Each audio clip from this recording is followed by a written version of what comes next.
পর্যন্ত কোনো ব্যক্তি যদি 7টা সালাম দেয়, 7টা সালাম নেয়, তাহলে ওই সালামের কারণে আমি আল্লাহ অত্যন্ত খুশি হইয়া ওই বান্দার তামাম জীবনের গুণাগুলি আমি আল্লাহ মাফ করে দিই। বলেন সুবহানাল্লাহ। ওই বান্দার 40টি বৎসরকাল সগীরা কবিরা গুনাহ আল্লাহ মাফ করে দেয়। বলেন সুবহানাল্লাহ। হায়রে আল্লাহ আল্লাহ আল্লাহু লা ইলাহা ইল্লাহু। হায়রে আল্লাহ তোমার লীলা খেলা কেউ বোঝে কেউ বোঝে না।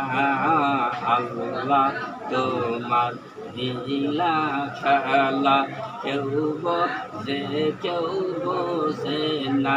হায়রে মাবুদ তোমার লীলা খেলা কেউ বোঝে কেউ বোঝে না। আল্লাহ তোমার লীলা খেলা কেউ বোঝে কেউ বোঝে না। হায়রে মুর্শিদ নামের প্রেমের মালা, মুর্শিদ নামের প্রেমের মধু খাইলে মধু ফুরায় না।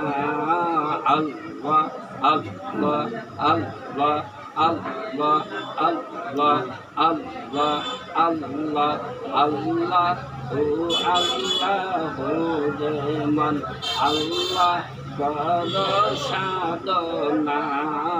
আল্লাহ আল্লাহ আল্লাহু আল্লাহ তোমার নীলা খেলা কেউ বোঝে কেউ বোঝে না। হায়রে মুর্শিদ নামের প্রেমের মালা কে কে নিবি তোরা আয় রে আয়। আল্লাহ আল্লাহ আল্লাহ আল্লাহ আল্লাহ আল্লাহ আল্লাহ আল্লাহ আল্লাহ আল্লাহ ও আল্লাহ রেমান আল্লাহ কর সাধনা। চিৎকার দিয়া বলেন মারহাবা। ইয়া আইয়ুহাল্লাযীনা আমানু ওয়াত্তাকুল্লাহ ওয়াবতাগু ইলাইহি ওয়াসিলা। যে ব্যক্তি আল্লাহ এবং আল্লাহ রাসূলকে পাওয়ার উদ্দেশ্যে ওসিলা নিয়ে চলাফেরা করবে, আল্লাহ বলতেছে বান্দা ওই বান্দার ওসিলার কারণে আমি আল্লাহ অত্যন্ত খুশি হয়ে ওই বান্দার তামাম জিন্দেগির গুনাহগুলি আমি আল্লাহ মাফ করে দেই। ওসিলার মাধ্যমে আল্লাহ রাসূল অত্যন্ত খুশি হয়ে ওই উম্মতের জন্য পাগল পারা হয়ে সারা জীবন কান্দিতেছে মদিনা শরীফে, মদিনার মাটি কাদা করতেছে। এই মুসা নবী ঈসা নবী, ইউনূস নবী, জাকারিয়া নবী, ইয়াহইয়া নবী, আরও অন্যান্য নবীরা উম্মত নিয়ে ব্যতিব্যস্ত হন নাই। আমাদের দয়ার নবী মায়ার নবী হযরত মুহাম্মদ রাসূলুল্লাহ সাল্লাল্লাহু আলাইহি ওয়াসাল্লাম উম্মতের জন্য পাগল পারা হয়ে কান্নাকাটি করতেছে।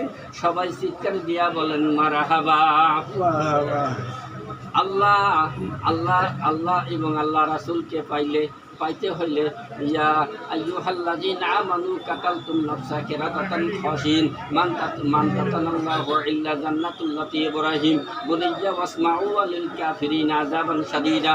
আল্লাহর হুকুম মানিলে দুনিয়াতে আল্লাহ অত্যন্ত খুশি হয়ে যায়, কবরের আযাব মাফ হয়ে যায়। আল্লাহর দাসত্ব করলে, আল্লাহর গোলামি করলে, আল্লাহর উপাসনা করলে আল্লাহ অত্যন্ত খুশি হইয়া ওই বান্দার তামাম জীবনের অপরাধ ত্রুটি গুনাহগুলি মাফ করে দিয়া ওই পিতা মাতাক সহ জাহান্নামের আগুন হারাম করিয়া জান্নাতুল ফেরদাউস নসিব করে দেয়। সবাই বলি আলহামদুলিল্লাহ।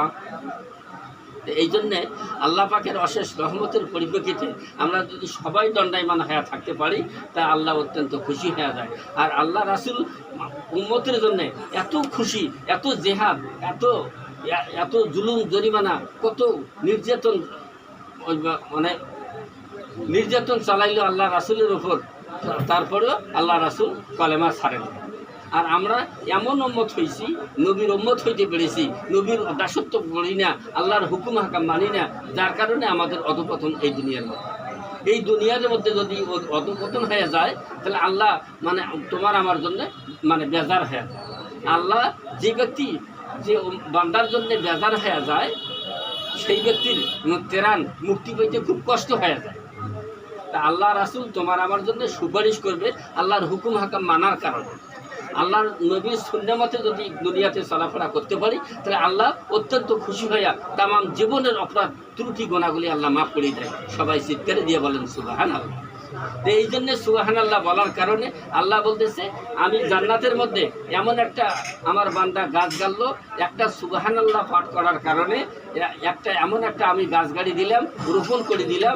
এই রোপণের এই গাছটা কিয়ামত পর্যন্ত ডালপালা ভরপুর হয়ে ওই ছায়ায় আরো কুরসির মধ্যে, ওই ছায়ার মধ্যে মানে বসি আল্লাহকে সন্তুষ্ট লাভ করার উদ্দেশ্যে দুনিয়াতে সন্তুষ্ট করছে। আমি আল্লাহ কিয়ামতের দিন ওই বান্দার জন্য আমি সন্তুষ্ট করে দিলাম, আমি সুপারিশ করে দিলাম। এই জন্যে সবাই আমরা আল্লাহর পথের প্রতীক হয়ে যদি দুনিয়াতে চলাফেরা করতে পারি, তাহলে আল্লাহ অত্যন্ত খুশি পাবে। আর আল্লাহ যদি খুশি হয়, আল্লাহ রাসূল খুশি হইবে, আমার মুর্শিদ খুশি হবে। তাহলে এই জন্যে আমরা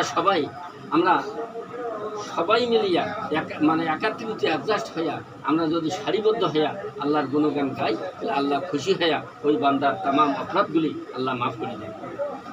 আল্লাহ যদি মাফ করে দেয়, ওই বান্দার কোনো সমস্যা হয় না। আল্লাহর কোনো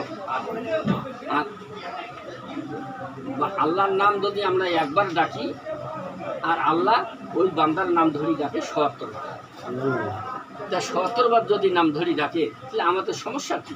আমরা কিন্তু একবারে ডাকি, আল্লাহর গুণবাচক আমরা নাম ধরে ডাকবো। ইয়া হাল্লাল মুশকিলাত, ইয়া মুজিবুদ দাওয়াত, ইয়া মুফাত্তিহুল আবওয়াব, ইয়া মুসা ওয়া হারুন, ইয়া মুসা খলিলুল্লাহ, ইয়া মুসা ইব্রাহিম, ইয়া মুসা নুরুল্লাহ, সালামুন কাউলুন মির রাব্বির রাহিম, সালামুন আলা ইলিয়াসিন, সালামুন আলা নূহিন ফিল আলামিন, সালামুন হিয়া হাত্তা মাতলাই। আল্লাহ বলতেছে ফজর থাকি